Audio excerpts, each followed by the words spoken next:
Janshakti news, जनतेसाठी जनतेसोबत।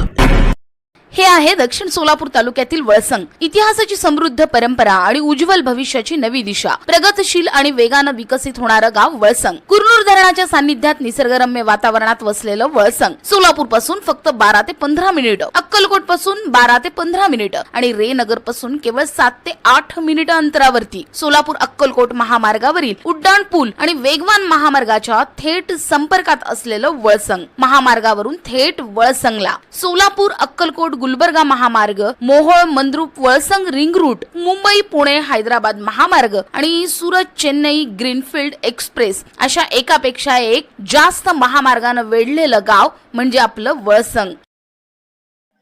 सोलापूर जिल्ह्यातील बार्शी तालुक्यातील हत्तीज येथे घडलेल्या एका हृदयद्रावक घटनेने संपूर्ण जिल्हा हादरला आहे। एका मुख्याध्यापकाने पत्नी आणि 2 चिमुकल्या मुलांची हत्या करून स्वतः आत्महत्या केल्याची धक्कादायक घटना उघडकीस आली आहे। या प्रकरणात आता धक्कादायक आर्थिक पार्श्वभूमी समोर येत असून मृत मुख्याध्यापकांच्या डोक्यावर तब्बल 1,80,00,000 रुपयांचे कर्ज असल्याची माहिती समोर आली आहे। मृतांमध्ये मुख्याध्यापक योगेश पाटील, पत्नी माधुरी पाटील तसेच मुले अथर्व आणि शिवांश यांचा समावेश आहे। घटनेची माहिती मिळताच पोलिसांनी घटनास्थळी धाव घेत तपास सुरू केला। प्राथमिक तपासात समोर आलेल्या माहितीनुसार योगेश पाटील यांना शेअर मार्केटमध्ये गुंतवणुकीचा मोठा नाद लागला होता। अधिक नफा मिळविण्याच्या उद्देशाने त्यांनी मोठ्या प्रमाणात आर्थिक व्यवहार केल्याचे सांगितले जात आहे। मात्र शेअर बाजारातील चढ-उतार आणि चुकीच्या गुंतवणुकीमुळे त्यांना मोठा आर्थिक फटका बसला। त्यातूनच कर्जाचा डोंगर वाढत गेला आणि अखेर कर्जाची रक्कम तब्बल 1,80,00,000 रुपयांपर्यंत पोहोचल्याची माहिती समोर आली आहे। घटनास्थळी पोलिसांना 22 पानी सुसाईड नोटही आढळून आली। या पत्रात आर्थिक अडचणी, कर्जबाजारीपणा आणि त्यातून निर्माण झालेल्या मानसिक तणावाचा उल्लेख असल्याचे प्राथमिक तपासातून समजते। पोलीस या पत्राची पडताळणी करत असून त्यातील मजकुराचा सखोल अभ्यास केला जात आहे। पाटील कुटुंब समाजात प्रतिष्ठित आणि परिचित मानले जात होते, त्यामुळे या घटनेने गावासह संपूर्ण बार्शी तालुक्यावर शोककळा पसरली आहे। विशेषतः 2 निष्पाप मुलांचाही या घटनेत मृत्यू झाल्याने नागरिकांमध्ये तीव्र संताप आणि दुःख व्यक्त होत आहे।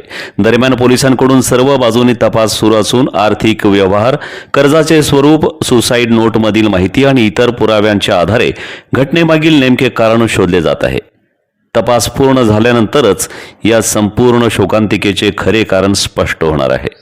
हे आता महाराष्ट्राच्या नकाशावरती नव्या विकासाचं केंद्र बनलंय। वळसंग मध्ये आहेत प्रसिद्ध मंदिरं, सोलार हब, टोल नाका, जवळच आहे कुरनूर धरणाचं ताजं पाणी आणि निसर्ग सौंदर्य, आकर्षक हॉटेल्स आणि ढाबे सुद्धा, प्रवासात थकलेल्या प्रवाशांसाठी स्वादिष्ट जेवण, आराम, ताजेतवाने आणि प्रदूषण मुक्त वातावरण। वळसंग हे केवळ गाव नाही, एक उत्कृष्ट थांबा आहे, एक संधी आहे, एक भविष्य आहे।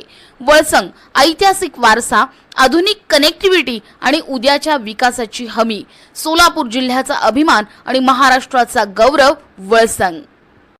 क्या आप अपने बच्चों के मुस्तकबिल के लिए बेहतरीन स्कूल की तलाश में हैं? तो आइए, शमा एजुकेशन सोसाइटी संचालित हदवाड़ भाग की पहली digital school Shama Urdu primary school KG से लेकर 8वीं तक तालीम, उर्दू, हिंदी, मराठी और अंग्रेजी जबान में बेहतरीन गाइडेंस, शानदार इमारत, तजर्बेकार शिक्षक, आधुनिक कंप्यूटर और साइंस लैब, साथ ही मुफ्त ड्रेस और किताबें, पानी पीने के लिए फिल्टर मशीन का इस्तेमाल, साल भर तालीमी सरगर्मियां और बच्चों की बेहतर रहनुमाई के खास प्रोग्राम। आज ही दाखिला लें। शमा उर्दू प्राइमरी स्कूल, सिद्धेश्वर नगर, सहारा मल्टीपर्पज हॉल के करीब, मजरेवाड़ी, सोलापुर।